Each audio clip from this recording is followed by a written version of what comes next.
Olá pessoal, tudo bem? Para aqueles que não me conhecem, sou a professora Débora Paiva, professora de Direito do Trabalho e Processo do Trabalho aqui no Ponto dos Concursos. Sou advogada, pós-graduada em Direito do Trabalho e Processo do Trabalho pela Ana Magis. E há 8 anos trabalho aqui com cursos em PDF, preparando os alunos para os concursos dos Tribunais Regionais do Trabalho. E é com muito carinho que estamos aqui trazendo para vocês um curso em videoaulas, um curso focado em Direito do Trabalho para o TRT. Nós trabalharemos com questões da FCC e da CESP e já temos um edital em vias de ser publicado, que é o edital do TRT-MG. Então, nós iremos trabalhar aqui com questões e teoria, dando foco e o perfil da banca para vocês. Vamos passar agora para a nossa aula demonstrativa. Observe aqui no slide que eu separei o tema princípios peculiares ou específicos do direito do trabalho. Nós temos o princípio da proteção, princípio da norma mais favorável, princípio indúbio pro operário, princípio da condição mais benéfica, princípio da irrenunciabilidade dos direitos trabalhistas, princípio da inalterabilidade contratual lesiva, princípio da irredutibilidade salarial e princípio da primazia da realidade. Também princípio da continuidade da relação de emprego. O foco que eu vou dar nesse nosso curso de súmulas e OJs é estar direcionando em quais súmulas e OJs tal princípio aparece, que é a tendência atual das bancas ao cobrar a súmula e OJ. Ela quer saber qual o princípio que aparece. Então, eu vou estar dando destaque e dica aqui para vocês. Então, vamos primeiro observar o princípio da proteção. Por que existe esse princípio da proteção? Porque o empregado, ele é um hipossuficiente em relação a seu empregador. Então, o direito do trabalho, visando a atingir uma igualdade substancial, ele tem que nivelar os desiguais, para então atingir essa igualdade substancial entre as partes. Por isso existe no direito do trabalho o princípio da proteção. Então, nivelando empregado e empregador, atinge-se uma igualdade substancial entre as partes. E o princípio da proteção, olha lá no slide, ele subdivide, isso é questão de prova, a FCC cobra, a CESP cobra, todas as bancas cobram, a FGV cobra, em geral cai muito isso. O princípio da proteção, ele abrange o princípio da norma mais favorável, o princípio da condição mais benéfica e o princípio indúbio pro operário. Então vamos começar pelo princípio da norma mais favorável. No ordenamento jurídico, há uma pirâmide hierárquica das normas. E no topo está a Constituição Federal, aí vem as leis, lei ordinária, depois lei complementar, lei ordinária, e vai vindo. No direito do trabalho, né, nós temos as convenções e os acordos coletivos, que está lá na base da pirâmide. No ordenamento jurídico, a pirâmide possui essa hierarquia rígida. Então, o que está na Constituição vai prevalecer em relação às outras normas. No direito do trabalho, não. A ordem hierárquica dessa pirâmide de normas jurídicas, ela não é rígida. Por quê? Porque irá prevalecer a norma mais benéfica ao empregado, devido ao princípio da norma mais favorável, que ele abrange também o princípio da proteção. Então, exemplificando para ficar mais claro para vocês. Nós temos, então, na Constituição Federal, o artigo 7º lá, a jornada estabelecida de 8 horas diárias. Se uma convenção coletiva vem e estabelece uma jornada de 6 horas diárias para determinada categoria, vai prevalecer em relação à Constituição Federal, que está no topo da norma. Por quê? 6 horas é mais benéfico ao empregado do que trabalhar 8 horas diárias. Entenderam? Passando agora para, então, olha aqui no slide, o nosso princípio indúbio pro operário, depois eu volto na condição mais benéfica, porque aqui temos uma súmula, a súmula 51. Então, vamos passar para o princípio indúbio pro operário. O que quer dizer? Na dúvida, a favor do empregado. Então, é indúbio pro operário, também conhecido como princípio indúbio pro mísero. Então, em caso de dúvidas na aplicação de duas normas ou na interpretação de duas normas, o operador jurídico terá sempre que adotar a opção mais favorável, a interpretação mais favorável ao empregado. Então, na dúvida entre qual norma aplicar, vai se aplicar a mais favorável ao empregado. E, por fim, o princípio da condição mais benéfica, né? Digo, por fim, dentro dos princípios que estão ligados ao princípio da proteção. Princípio da condição mais benéfica é aquele princípio que diz que, havendo uma condição já adquirida pelo empregado, o empregado seria a teoria do direito adquirido. Então, em casos nos quais o empregado já adquiriu normas mais benéficas, uma condição de trabalho mais benéfica, a alteração não é possível. Por quê? Tem a teoria do direito adquirido da Constituição Federal que prevalece nesse caso. Mas temos exceções, e olha aqui no slide. A súmula 51 do TST fala assim: as cláusulas regulamentares que revoguem ou alterem vantagens deferidas anteriormente só atingirão os trabalhadores admitidos após a revogação ou alteração do regulamento. Então, é o princípio da condição mais benéfica. Uma cláusula regulamentar que vai revogar ou alterar uma vantagem deferida anteriormente só vai atingir o trabalhador admitido após a revogação ou a alteração. Então, aqui a gente usa a teoria do direito adquirido, prevista lá na Constituição Federal, tá? Do direito adquirido. E olha o que a FCC cobrou, tá? O regulamento da empresa boa revogou vantagens deferidas a trabalhadores em regulamento anterior.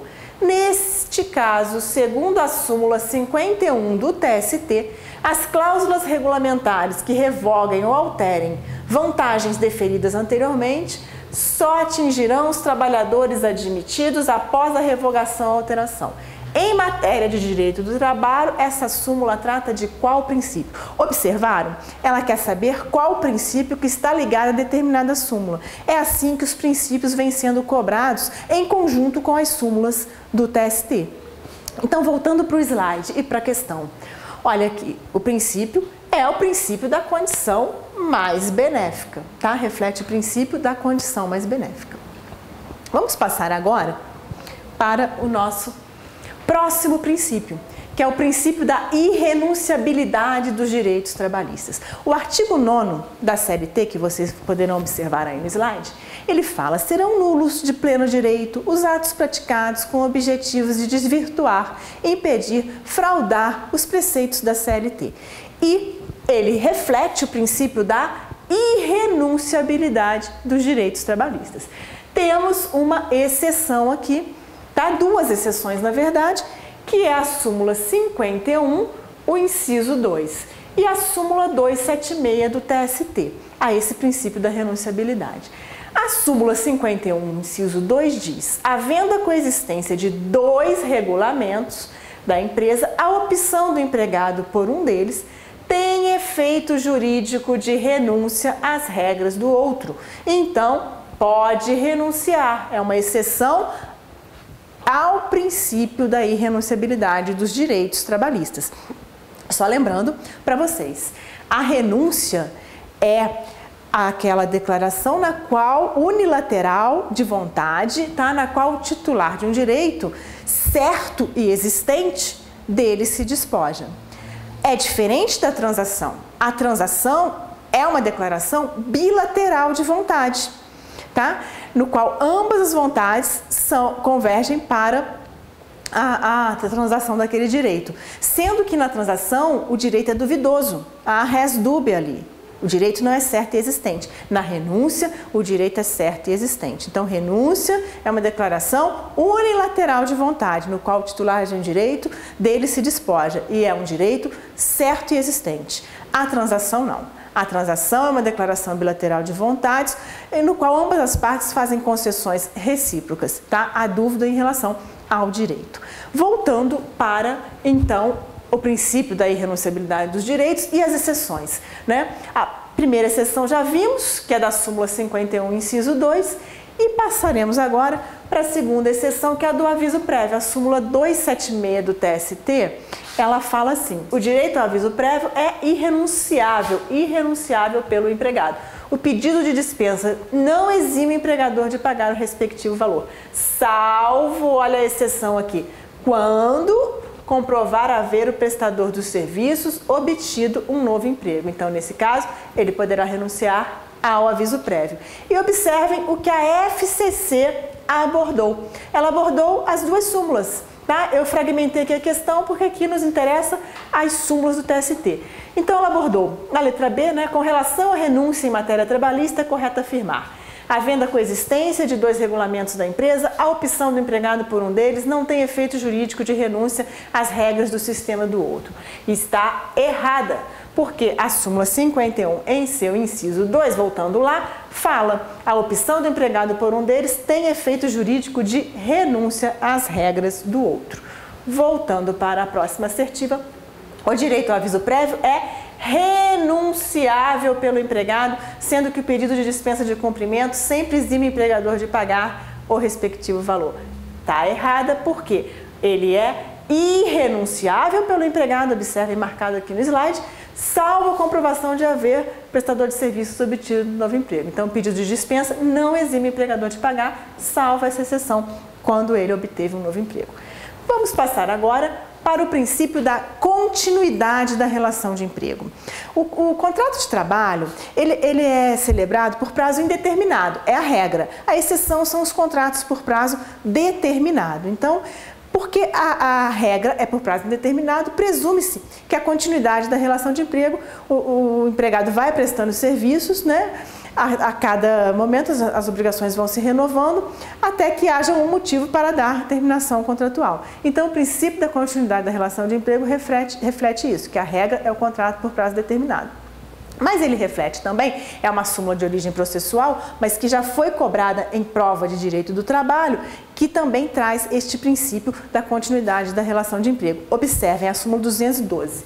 Olhem aqui no slide. O ônus de provar o término do contrato de trabalho, quando negados a prestação de serviço e o despedimento, é do empregador, pois o princípio da continuidade da relação de emprego é uma presunção favorável ao empregado. Já vi essa súmula cair em prova de direito do trabalho. E também, outra pergunta é aonde está presente esse princípio da continuidade da relação de emprego? Ele está presente na sucessão trabalhista, que nós iremos estudar aqui no decorrer do curso, que é quando a mudança na propriedade ou na estrutura jurídica da empresa não irá afetar o contrato de trabalho dos respectivos empregados. Por quê? Porque há esse princípio da continuidade da relação de emprego. Então, nós vamos estar estudando aqui. Passando para o nosso próximo princípio, olha aqui no slide, princípio da intangibilidade salarial. Olha só, o artigo 462 da CLT, ele fala que o empregador é vedado efetuar descontos no salário do empregado, salvo quando este for de adiantamento, dispositivo de lei ou contrato coletivo. E lá no parágrafo 1º diz que em caso de dano causado pelo empregado, no caso de dolo, pode ser descontado. Mas no caso de culpa, só se foi acordado entre as partes, né? Que seriam os casos de negligência, imprudência e imperícia.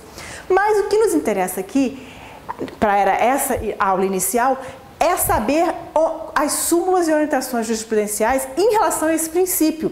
Tá? Princípio, voltando lá, da intangibilidade salarial. Intangibilidade, o salário não pode sofrer descontos. Mas temos a OJ, Orientação Jurisprudencial 251, que fala: é lícito desconto salarial referente à devolução de cheques sem fundos, quando o frentista não observar recomendações previstas em instrumento coletivo. É o caso quando o frentista recebe um cheque e não consulta o telecheque, não anota o endereço, normas que estavam previstas no instrumento normativo ali. O frentista não observou e o cheque veio sem fundo. Então, pode-se efetuar o desconto porque o J251 assim permite. Súmula 342 aqui no slide. Descontos salariais efetuados pelo empregador com autorização prévia e por escrito do empregado para ser integrado em planos de assistência odontológica, médico, hospitalar, previdência privada ou de entidade cooperativa, cultural, recreativa, associativa dos seus trabalhadores, em seu benefício e dos seus dependentes, não afrontam o disposto pelo artigo 462, salvo se ficar demonstrada a existência de coação ou outro defeito que vicie o ato jurídico. Então, os descontos, neste caso, eles são permitidos, salvo se verificar coação ou defeito que vicie o ato jurídico. Então encerramos nossa aula demonstrativa com o princípio da intangibilidade salarial. No decorrer do curso eu vou falar de forma mais aprofundada e apresentar mais questões em relação aos princípios. Eu aguardo vocês para o nosso curso.